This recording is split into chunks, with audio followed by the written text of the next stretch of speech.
Alors nous sommes aujourd'hui dimanche, on est le 11 Tammuz et nous sommes arrivés d'Af Lamed He de Nedarim Lamed He. On est à la première ligne ETB.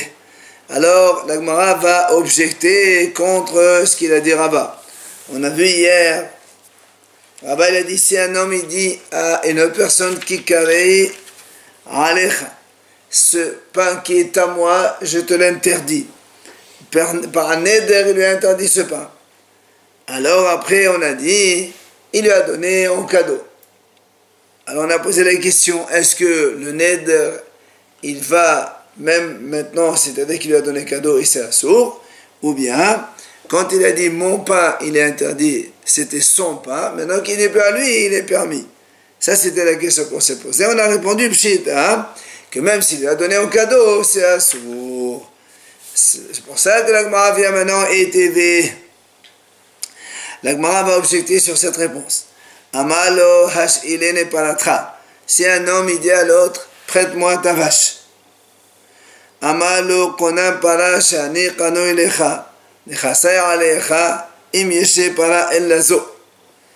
Alors, donc lui dit, prête-moi ta vache. L'autre lui répond, il lui dit, par un neder, que ma vache te soit interdite, si j'ai d'autres vaches que celle-là. C'est-à-dire, le prêteur, il lui dit comme ça, il dit, voilà, cette vache que tu demandes, elle est interdite pour toi par un neder, si moi, j'ai encore par d'autres vaches que celle-là. Et il se trouve qu'il a effectivement d'autres vaches, alors le neder, il est assourd. Enfin, la vache, elle est interdite, puisqu'il lui dit, cette vache-là, elle est interdite à toi par un neder, parce que, en fait, ou bien il lui dit, ou bien il dit autre chose. Il dit, mes biens, ils te sont interdits si j'ai d'autres vaches que celle-là. Et donc, il s'avère qu'il a d'autres vaches, et c'est pour ça qu'on dit le vœu, il est valable, et donc l'autre, il n'a pas le droit de profiter. Ou encore, on ramène une deuxième situation. Il lui dit, prête-moi ton marteau. Amalo, il lui dit, il lui dit,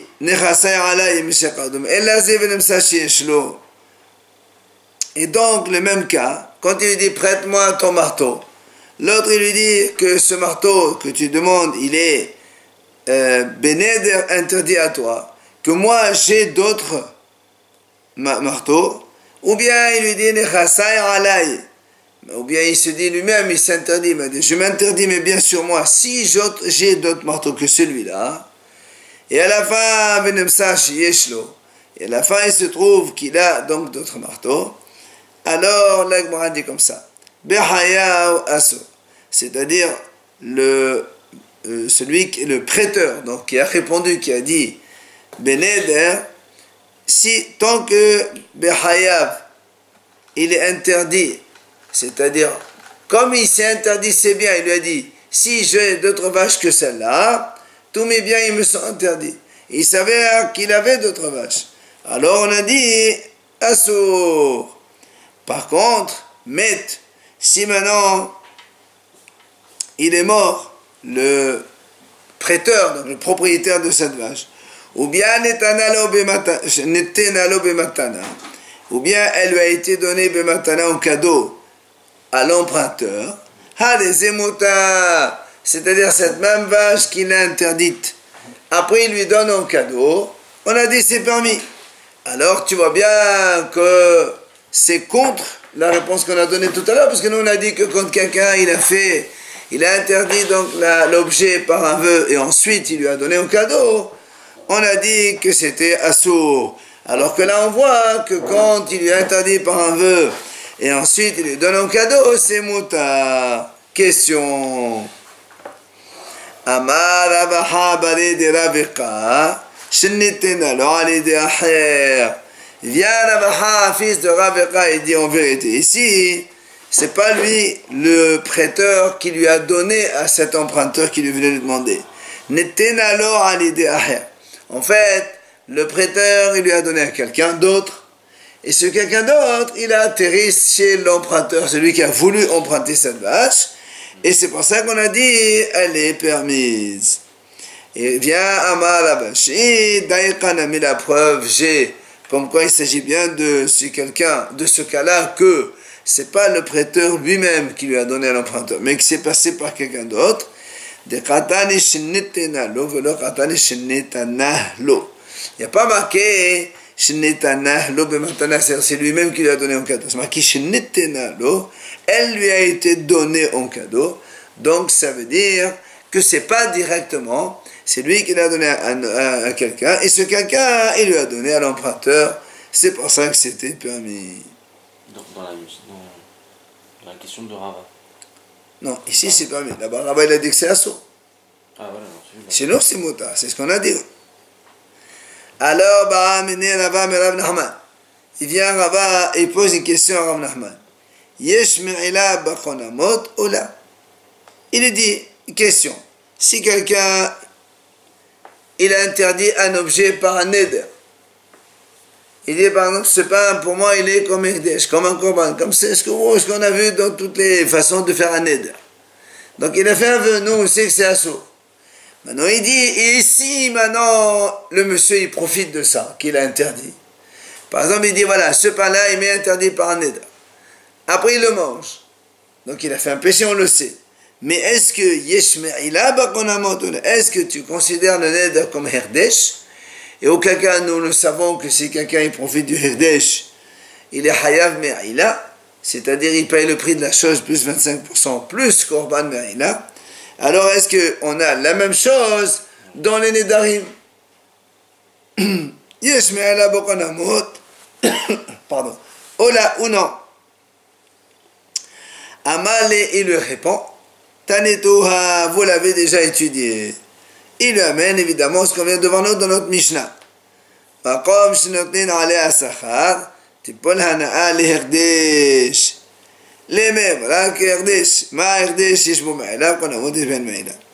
Rappelez-vous, nous on a dit comme ça dans la Mishnah, que quand un homme il fait un vœu d'interdire l'autre, d'accord, de profiter de lui, si il trouve maintenant un objet perdu, il a le droit de lui rendre.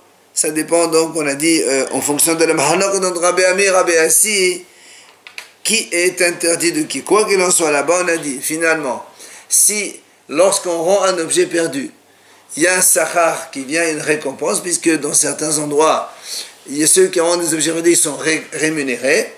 Dans ces cas-là, on a dit, cette rémunération, elle va à la caisse du Beth Amikdash, puisque ni l'un ni l'autre ne peuvent en profiter.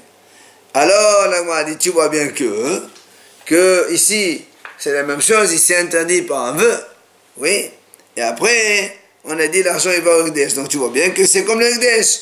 Donc, de la même façon que le Hekdesh, yesh pou me'ila, afronamot yesh ben me'ila. Et donc, comme nous savons déjà que pour le Hekdesh, il y a me'ila, donc pour les nedarim aussi, il y a me'ila, c'est la réponse qu'il lui donne. Et la Gemara nous dit qu'en fait, cette idée-là, qui est Tannaï, c'est déjà une mahloket entre les Tannaïm. C'est quoi cette mahloket? La Braïta dit, Kronam kikazo hirdish. Si un homme, il a un pain, il dit voilà, Beneder, ce pain-là, il est hirdish. C'est-à-dire, il est Beneder sur tout le monde. Personne n'a le droit d'en manger, comme le hirdish. Après, va achana.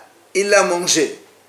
Ben hu ou ben hamero, que ce soit lui, que ce soit un autre, mal il est hayab me'ila. C'est pour ça que l'agma a dit, puisque c'est comme ça, puisqu'il y a me'ila, les fichar yesh la pidion. C'est-à-dire, comme dans le Hekdesh, on rachète la Gdusha et on donc transfère sur autre chose. Alors là aussi c'est pareil, si un homme maintenant il veut vraiment manger ce pain-là, il n'a qu'à le racheter sur un autre produit. Donc il paye le prix de ce pain et la Gdusha est transférée sur autre chose. Ça c'est quand il a dit Kikazo Hirdesh. Maintenant, il dit Kikazo alai keherdesh va'achala. Si maintenant quelqu'un il dit ce pain-là, il est interdit à moi. Tout à l'heure, il a dit ce pain, il est neder sur tout le monde, comme herdesh. Maintenant, il dit ce pain-là, il est interdit à moi, comme herdesh. Donc, il a fait un vœu que pour lui seulement. Va'achala. Et après, c'est lui-même qui l'a mangé. Huma'al, évidemment. S'il a mangé lui, c'est mal, il est hayab me'ila. Par contre, haviro lo ma'al. Son ami, lui, il n'est pas ma'al. Parce qu'il est interdit que pour lui, comme en tant que vœu. Les virars, c'est pour cela, et la pidion. Et donc, dans ces cas-là, évidemment, il n'y a pas de possibilité de rachat. Pourquoi il n'y a pas de rachat? Parce que le pain n'est pas interdit pour tout le monde. Quand est-ce qu'il y a pidion? C'est quand il y a du shahala sur l'objet, et maintenant il veut le sortir de là. Évidemment, il fait pidion. Mais là, comme elle est permise à d'autres, il n'y a pas de pidion ici. Et ça, ce sont les paroles d'Ivdei Rabbi Meir. Viennent Chachamim, Omrim, Benkar ou Benkar lo ma'al lefi she'en me'ala b'konamot. Chachamim, ils disent non, pas du tout. Que ce soit le monsieur qui a dit le pain il est hekdesh pour tout le monde, ou que ce soit le monsieur qui a dit ce pain il est hekdesh pour moi, il est bénédor sur moi seulement, dans tous les cas, il n'y a pas de me'ila dans les vœux. Donc on a, tu vois bien, Mahnor de Tanaïm, d'un côté Rabbi Meir, qui permet, lui, il dit il n'y a pas de me'ila dans les nidaim, dans les vœux, et les Chachamim, eux, au contraire, ils disent il y a me'ila dans les vœux. Mais là, sur la chaîne, il est un peu. C'est pas la chaîne, tu as l'impression, on dit Corban. C'est pareil, Là, quand il dit Ekdesh. non, c'est la même chose. Non, mais là, c'est la même chose. Quand il dit pour une vache, par exemple. C'est pareil. Ah non, ah non, d'abord il a commencé par Kronam, ça n'a rien à voir. Mais là, il a... Non, d'abord, si, quand il dit que Kazo Alay, il dit voilà, Kronam qui Kazo Herdesh. C'est même pas du Konam. Non, mais c'est ça, là, on parle de quelqu'un qui a fait un vœu. Si quelqu'un dit cette vache elle est Kadosh, ça est Kadosh, Kadosh. Korban, c'est Korban. Non, mais là il dit qui Herdesh. En général, ils disent comme ça, c'est comme un Herdesh. Est-ce qu'il peut dire ce pain il est Kadosh? On va faire. Bien sûr, bien sûr. Herdesh, bien sûr, tu veux l'offrir au Beth Amikdash, au Beth Kabbalah, il n'y a aucun problème, bien sûr. Amal et Rabaha Bali de Rav Aouya et Rabashi. Alors Rabaha, le fils de Ravaya, dit à Rabashi, il lui dit le cas qu'on a vu auparavant, Kikari Alecha Untana le Matana. Vous vous rappelez, donc on a vu hier le cas où quelqu'un il a dit mon pain, c'est mon pain, celui-là il est bénédor sur toi, tu n'as pas le droit de le manger. Donc il a fait un vœu et ensuite il lui a donné un cadeau. Vous vous rappelez, on a posé la question, est-ce que c'est mon pain qui est interdit maintenant, qui n'est pas le mien, il est permis, ou bien c'est ce pain-là qui est interdit? On a répondu, en tout cas avec Rava, on a répondu hier que le pain, il est assourd, même s'il lui a donné matana. D'accord? Alors c'est pour ça maintenant le Gemara dit, si maintenant quelqu'un il a mangé, mimaran, qui c'est qui a fait me'ila? Est-ce que l'imrol noten, est-ce que celui qui lui a donné cadeau après? Alors dans ce cas, on a dit c'est pas possible, hala c'est la allez. C'est pas lui qui l'a interdit, puisque c'est pas lui qui l'a mangé, c'est l'autre. L'imrol meqabel, est-ce que maintenant c'est celui qui l'a reçu qui est haïmaïla? On a dit c'est pas possible non plus. Pourquoi? Le monsieur peut lui dire moi, hetera ba'iti, cela la ba'iti. Moi, je voulais bien que tu me donnes un pain, mais quand il est permis, pas quand tu me donnes un pain qui est interdit. Donc, la question, on peut savoir qui c'est qui est dans ce cas-là. Amalé, il lui répond donc, Rabashi, il lui dit, Mekabel Maral al-Ershi aussi. Il dit en vérité, c'est celui qui reçoit le pain, il est Maral, mais seulement quand il a sorti ce pain, c'est-à-dire quand il a mangé ou quand il a vendu, il a déplacé. C'est-à-dire il a transféré de sa sainteté vers le hol, c'est ça où il est ma'al le meqabel, celui qui l'a reçu. Pourquoi il dit? Parce que chez kol hamotzi ma'ot hirdesh la holin, kesavu shel holin, hu mo'el, avze mo'el. Parce que nous on a un principe, on sait que celui qui a de l'argent de hirdesh, et il va les utiliser pour le hol. même s'il ne savait pas justement que c'était des Hekdesh, il croyait que c'était du Hol, c'est lui qui est Moël, même s'il ne savait pas. Alors là aussi c'est pareil. Même si le Mekabé, quand il a reçu ce kikar, ce pain-là, il ne savait pas que c'était Hekdesh de la part un vœu interdit par l'autre, il lui a donné cadeau. Après il le mange, c'est lui qui est Hayamel, hein, comme dans tous les cas des Korbanot. Maintenant, on passe à la nouvelle Mishnah. Alors, on parle toujours dans le cas où quelqu'un il fait un vœu de son prochain. Alors, la Mishnah dit Matnetin, puisqu'on avait vu dans notre Mishnah, il a le droit, quand quelqu'un fait un vœu de l'autre, il a le droit de donner le Mahasit Shekel pour lui, il a le droit de, qu'est-ce qu'on a dit encore, de lui rendre son objet perdu, et ainsi de suite, ouais. Alors maintenant, voilà, payer sa dette aussi. Et la Mishnah continue dans la liste. C'est-à-dire, si moi j'ai un voisin qui a un champ, il est paysan, donc il a de la récolte, et j'ai fait un vœu que celui-là, il profite pas de moi du tout. Maintenant, un jour, il me dit, tu veux me faire prélever le trauma à sorte de ma récolte? Je peux lui faire ça. C'est pas un problème. Il n'y a pas de problème ici de Hana'a profit. Et, hein? C'est un Kohen? Non. Trauma, c'est pas obligé de sonner.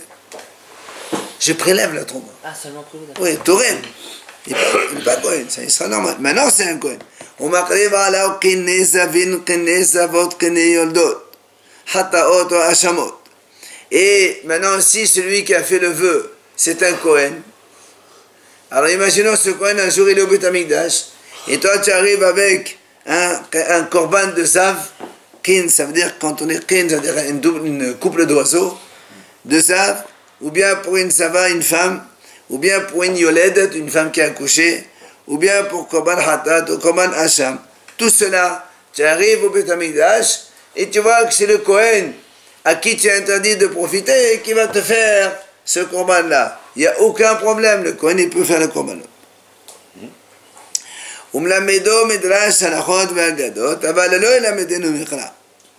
Et ce monsieur-là qui a interdit l'autre donc de profit, il peut lui enseigner Midrash, Halachot, Agadot, donc tout ce qui est Torah orale, il peut lui enseigner. Par contre, Aval, Lo ilamedenu mekra, il n'a pas le droit de lui enseigner la Torah écrite. On verra de la Gemara plus loin quelle est la différence. Mais bien que celui qui a fait le vœu, donc il interdit de profiter le prochain, on a dit il n'a pas le droit de lui enseigner la Torah écrite, mais il peut enseigner sa Torah écrite à ses enfants, il n'y a pas de problème. D'accord? Alors, puisqu'on a commencé par les traumas et les korbanot, la Gemara a posé une question. Ebayalehu, Hane kohane, shlohei didan, o havu ou shlohei dishmaya. La Torah écrite, c'est la Mishnah. Non, la Mishnah c'est oral. La Torah écrite c'est la Torah, Nevi'im, Ketuvim, c'est tout. Tanakh. Le Shabbat. La Bible. La Torah orale, c'est la Mishnah. La Mishnah, Gemara, Halachot, c'est Torah orale. Donc la Gemara dit, ils se sont posé une question dans la Gemara là-bas. Est-ce que les Kohanim sont les Shohim, c'est-à-dire les intermédiaires pour nous? Est-ce que les Kohanim ils sont Shaliach de nous, les Ram Israël, ou bien les Kohanim ils sont Shaliach de Hachem? Alors la Gemara dit, tu vas me dire, les Ma'anav Khamna, mais qu'est-ce que ça change? Et ça change beaucoup. Pourquoi? Les Modalana, justement, ça change par rapport à celui qui a fait interdire par un vœu un Kohen. Le contraire. Le Kohen, il a fait interdire à monsieur de ne pas profiter de lui. Le Kohen, il fait un vœu à un autre, il dit voilà, je fais un vœu que tu profites rien de moi. Alors maintenant, c'est ça la conséquence. Et bien sûr. Si tu dis que les Kohanim ils sont les Shlohim de nous, dans ces cas-là, si le Kohen est le Shaliach du monsieur, quand un monsieur lui apporte un korban, normalement le monsieur, le Kohen, il ne peut pas lui faire. Mais si tu dis que non, le Kohen il n'est pas ton Shaliach à toi, le Kohen il est Shaliach de Hachem. Alors dans ces cas-là, même si le monsieur qui amène le korban, il est interdit de profiter du Kohen, alors le Kohen, il peut faire le korban sans aucun souci. Donc c'est ça notre question. Est-ce qu'ils sont shaliach d'Hachem ou shaliach de l'homme? Et évidemment, au niveau pratique, ça change complètement la chose. Pareil pour Birkat Kohanim alors. On ne parle pas de Birkat Kohanim, là on parle de la question sur nous entre quelqu'un. Birkat Kohanim, quelqu'un ne fait pas la bracha à un seul juif. Ce cas-là par exemple, il peut prendre la bracha. Encore une fois, quand il fait la bracha, il fait pas, c'est pas une hana'a concrète, c'est abstrait. Mais ce qu'il a dit, il a raison, parce que s'il est Shaliar d'Hachem, c'est sur la Birkat Kohanim, il est Shaliar d'Hachem, de là on apprend ça. Pas du tout. On a dit qu'on qu'on n'a pas le droit de regarder les Kohanim parce qu'ils reçoivent la bracha pour eux la redistribuer. Okay, alors donc ils sont Shaliar d'Hachem. Les Kohanim, quand ils font la bracha, ils font une mitzvah, ils sont ni shaliach de Hachem, ni shaliach de On nous. a dit qu'ils reçoivent Non, mais c'est quand ils font un korban, ils font quelque chose de concret, en pratique, ils réalisent quelque chose. Je peux m'enseigner. On va voir, enseigner. Pour l'instant, on commence par les Kohanim, doucement. Donc, on se pose la question, est-ce que les Kohanim, ils sont les shaliach de chez nous ou les shaliach d'Hachem? Et donc, comme on vient de dire, ça change complètement au niveau pratique. Alors, l'Agmara répond, Tashema. Ditnan, il a dit, voilà, dans notre Mishnah, on a vu. C'est marqué, Makriv ala qinnesavin v'choli. On a vu dans la Mishnah que le Kohen, il amène donc les qinnesavin, qinnesavot, qinnesavot, etc., n'est-ce pas? Donc, un Kohen, il fait un korban. Donc, si le Kohen, il fait un korban d'un individu que eux-mêmes, les Kohanim, ont interdit de profiter, ça veut dire quoi? C'est que les Kohanim, ils sont shlichim de Hachem, pas de nous, parce que sinon, ça n'est pas possible. C'est ce que le Gemara dit. Et Amat Shahididan Kamehanele. Mais si tu dis que c'est des shlichim de chez nous, c'est impossible, puisque le Kohen, il est en train de faire profiter le monsieur en faisant ses korbanot. Donc, c'est sûr que c'est shlichim d'Ishmaïa. Viens la Gemara le repousser. Dit, mais ta mère, si vraiment tu dis que c'est les shlichim d'Ishmaïa, pourquoi dans la Mishnah on a été obligé de préciser Knesavim, Knesavot? T'as qu'à dire l'itne makrib ala korbanot. Pourquoi on a été précisé Kenim de Zav, de Zava, tout ça? Tu dis Kohen, makrib, korbanot, n'importe quel korban. Les gamins, on a compris que c'est d'Ishmaïa. Et là, tu sais pourquoi? Donc c'est sûr que c'est Shuhididan. C'est nos Shehemanu. Et tu vas me dire, voilà, il est makrib, korban, il est mehaneoto. Il dit non. Et là, mehosrecha parashani. Il dit ici, c'est pour ça qu'on a précisé des korbanot particuliers. Pourquoi? C'est quand on fait un korban, par exemple, korban hatat, qu'est-ce qu'il fait le Kohen? En faisant le korban, il pardonne la faute à l'autre. Donc il le fait profiter. Directement. Mais ce qu'on appelle mehosare kapara, il y a des situations, comme ici, par exemple, le Zav, le Zava. Eux, par exemple, Zava, ils sont impurs. Oui? Après, ils n'ont pas besoin de pardon, il n'y a pas de pardon, ils n'ont pas fait de péché eux. D'accord? Ils ont besoin d'amener un korban juste pour qu'ils récupèrent leur kedusha et qu'ils puissent manger des choses sacrées du Beth Amikdash. Et ça s'appelle Mehosare Kapara. Il leur manque juste ça. Et Rabbi Yohanan, il a dit, comme il a dit, Dama Rabbi Yohanan, Kol Slichin Da'at Hus Mehosare Kapara. Rabbi Yohanan, il dit, quand on amène un korban, on est obligé d'avoir la conscience des Bé'alim. Tu ne peux pas apporter un korban hatat sans le dire au propriétaire. Ou bien korban hacham. D'accord? Tu es obligé de dire, ça c'est le monsieur, il vient et te dit, voilà, ça j'ai un korban, ça c'est pour moi, pour me pardonner ma faute, etc. Ça, il faut da'at Bé'alim. Mais par contre, il faut que les Bé'alim, ils soient au courant, ils soient conscients qu'ils vont un korban pour pardonner la faute. Par contre, Mehosare Kapara, par exemple, quelqu'un, il apporte un ken de Zav. Rappelez-vous, on a vu dans ma certaine, on a dit que les femmes, elles venaient, elles amenaient un couple d'oiseaux, elles les laissaient au Beth Amikdash. Et le Kohen, il le fait quand il peut, là, dans la journée. Il fait le korban sans même savoir de qui il s'agit. Donc, tu vois bien que là aussi, si dans la Mishnah, on n'a parlé que de Kinne, Zavim et Zavot. Donc, il n'a même pas besoin de savoir qui c'est, ni de... il n'y a pas de hana'a vraiment réel. Pourquoi? Parce que c'est pas lui qui leur pardonne leur faute. Eux, ils sont déjà pardonnés. Il leur manque juste qu'il amène ce korban pour qu'ils puissent manger les kadashim, les choses sacrées de Beth Amikdash. Alors c'est pour cette raison que moi je peux te dire ici qu'en vérité le Kohanim peut être Shuhididan. Donc, Et il n'y a pas du tout de problème quand il nous amène ces corbanotes particuliers qui sont un peu différents. Ah, mouche. Ça, c'est des Kohen avec des Kohen, c'est ça? Non, pas du tout. Kohanim avec Ils toi. mangent des Kadashim. Mais non, nous aussi on a le droit de manger des choses. De quoi que sont mangés? Shlamim, on a le droit de manger.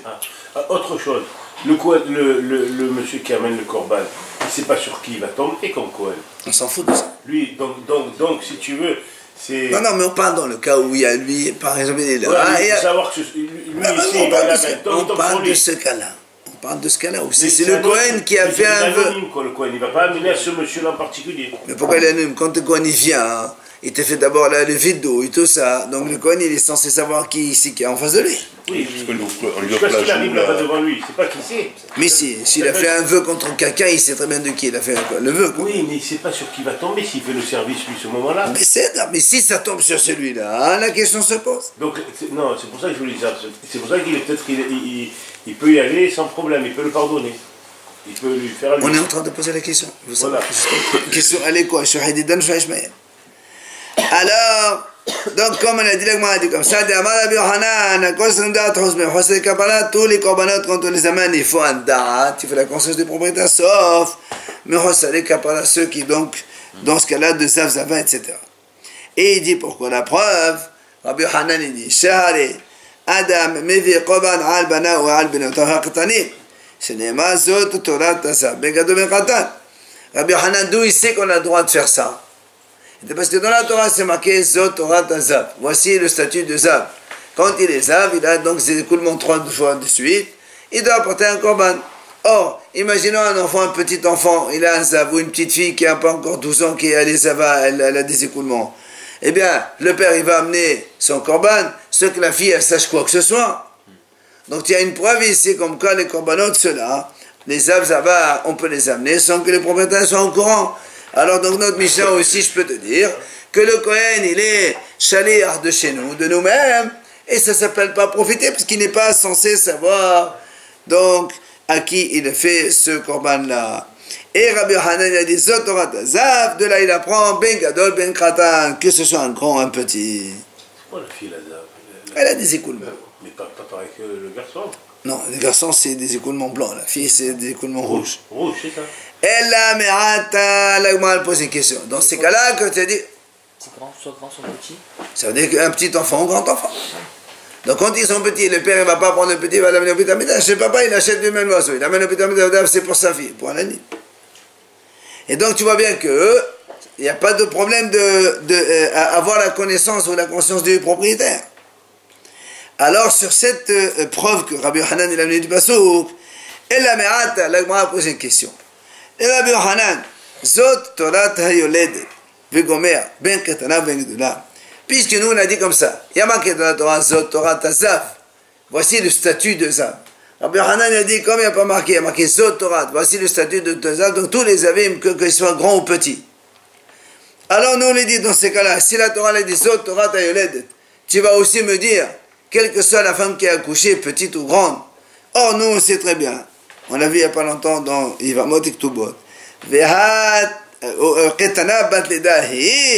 Est-ce qu'une petite fille de 6 ans, elle peut accoucher? Elle, qu'est-ce que tu racontes?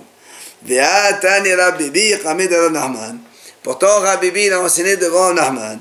Il lui a dit, Shalosh Nashim Meshameshot Bemor. Il y a 3 femmes qui, quand elles ont des relations, elles mettent donc quelque chose pour empêcher qu'elles soient enceintes. C'est quoi ces 3 femmes? Ketana, la petite.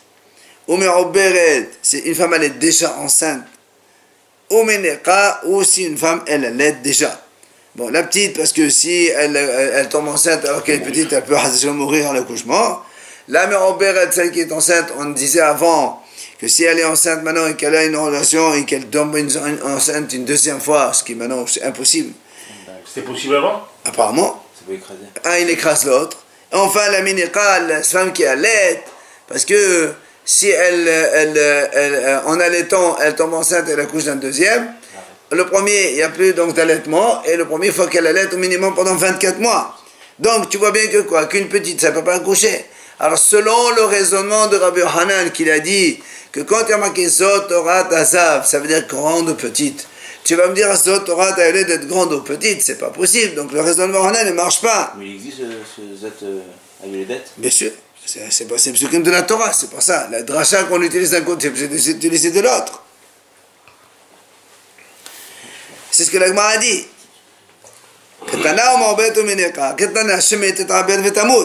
De peur que la petite, si elle tombe enceinte, elle va mourir puisqu'elle est trop petite. Alors la Gemara lui dit non, quel est ton problème? Il y a une autre dracha, Zot, Ratayoledet, Ben Pakahat, Ben Shota. C'est-à-dire, voici le statut d'une femme qui a accouché. Donc, c'est-à-dire que le mari va apporter son korban. Que l'accouchée, elle soit la femme Pakahat, c'est-à-dire une femme normale. Mentalement parlant, elle est normale. Ben Shota, même si la femme elle est un peu folle, et bien le mari va apporter son korban quand même. Sheken, comme dit l'Agmad, Sheken l'Agmad, et Adam mevir korban al Shota, qui est de la Yehuda, puisqu'on a dit qu'un homme il a le droit d'apporter un korban pour sa femme qui est folle. Oui, comme il a dit Rabbi Yehuda, il a enseigné. Oui, folle. Ben, si elle les savent, elle a des écoulements. Détania, Rabbi Yehuda Omer. Pourquoi on aurait dit que non? Hein? Pourquoi on aurait pu penser que non? Mais il faut la conscience du prophète. C'est de là où il a pris, il n'y a pas de Darat Berlim. C'est la femme qui doit la Ah, donner. Darat Berlim. Eh oui, bah oui.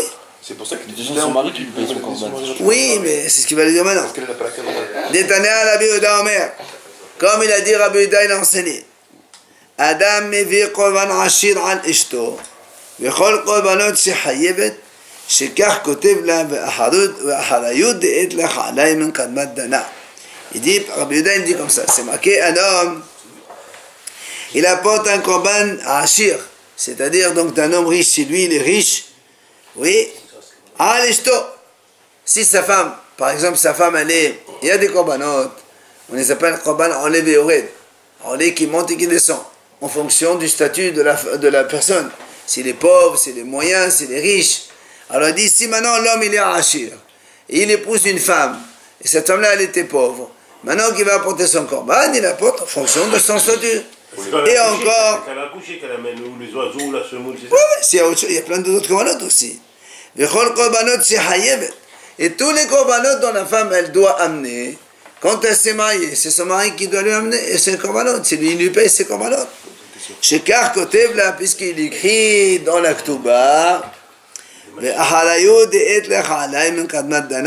il lui dit tous les engagements dont tu es, entre parenthèses, passible, oui, depuis avant, c'est moi qui me porte garant. Et donc, c'est le mari qui va apporter les korbanot de cette femme-là. Donc, tu vois bien que quoi? Qu'il n'y a pas besoin de Darat Berlim dans ce genre de domaine. Et donc, la réponse, on peut très bien la donner dans notre Mishnah, quand on a dit, dans la Gemara, pardon, est-ce que les Gohanim, ils sont Shuhid Didan ou Shuhid Ishmaïa? Eh bien, on peut te répondre que c'est Shuhid Didan seulement. Viens, la Gemara, elle pose une question, Métiv Rav Shimi Baraba, Imaya Kohen, Yisrok Ala Udam Hatat Udam Ashamo. Il dit, là, pourtant, c'est marqué que s'il était Cohen, et ce Cohen, il a fait un aide contre un monsieur, oui, il peut le Cohen, si ce monsieur l'apporte comme al-Hattat ou comme al-Hacham, le Cohen, celui-là, il peut faire la zéra du dam, faire asperger le sang sur le Mesbéah. Et là, on parle de Korban. Or, le Korban, nous, on sait que... Il va le manger? Non, Hattat ou Hacham. Non, c'est pour pardonner la faute. Donc on voit ici que le Cohen, en faisant cela, il pardonne le péché de ce monsieur, envers qui il a déjà fait un aide de ne pas profiter. Alors, c'est pas le Cohen qui fait un peu le... c'est avec la Zrika, il fait. C'est pas le Cohen qui la pardonne, c'est la Si, Hachem qui fait. oui, mais c'est par l'action d'asperger que le péché est pardonné. On a vu aussi qu'on donnait la joue, Oui, ça, c'est les autre poils, etc. Donc il tire un profit quand même, le Kohen. Oui. Ça c'est autre chose, c'est pas... Le Cohen il a le droit de profiter, c'est l'autre. Le Cohen il a fait un vœu contre l'autre, Ben c'est oui, pas l'autre. donc, C'est pas dans les deux sens. Quand moi je fais un vœu, je t'interdis de profiter de moi, lui il ne m'a pas fait un vœu de moi je m'interdis de profiter de lui. Donc s'il veut m'apporter des choses, il me donne, il n'y a pas de problème. C'est que moi je ne peux pas lui faire profiter à lui. Donc c'est dans un seul sens. Alors, donc voilà, elle dit l'Agmara, voilà ici, il y a marqué ici, Hatato Ba'ashamo. Alors, donc, et dans ces cas-là, donc c'est pas possible, s'il est Shahid Didan, c'est pas possible, c'est un sourd. Oui? Donc c'est sûr que Shahid Ishmaïa. Alors on a dit non. דם חטאתו של מסורה ודם אשמו של מסורה, דכתיב זאת תהיה תורת המסורה בין גדול בין קטן. Il dit ici on parle uniquement du hatat hacham d'un mesora, d'un lépreux. Et là encore une fois, le lépreux quand il a eu de la lèpre, et quand après il a fini ses 7 jours, ou 14, ou des fois 21, il apporte ses korbanot, il n'apporte pas des korbanot pour pardonner une faute. Là aussi, il n'apporte des korbanot que pour mehoussal kippurim. Ça veut dire qu'il doit apporter ce korbanot pour se permettre, s'autoriser à manger les korbanot et tout ce qui est sacré. Et là, encore une fois, le hatat et Hashem, c'est le metzora. Et dans le metzora, c'est marqué Zot hiye Torah metzora. La même chose, Zot Torah. Les Chachamim disent ben gado ben katan. C'est-à-dire, même sans, à l'insu des propriétaires, on peut apporter les korbanot et le Kohen, il le fait sans aucun souci. Il n'y a pas de conséquences pour les propriétaires. Donc, on n'a pas besoin de leur conscience, c'est pour ça que le Kohen a le droit de le faire. C'est pas comme un vrai korban où le Kohen il a besoin de savoir qui est là pour les faire le vidou et les faire le pardonner pour que le korban marche. Ici on parle de la même chose que tout à l'heure, que on n'a pas besoin de da'at be'alim, et donc on reste encore selon la réponse comme quoi les Kohanim ils sont shluchi didan, c'est-à-dire notre envoyé à nous et pas ceux du ciel.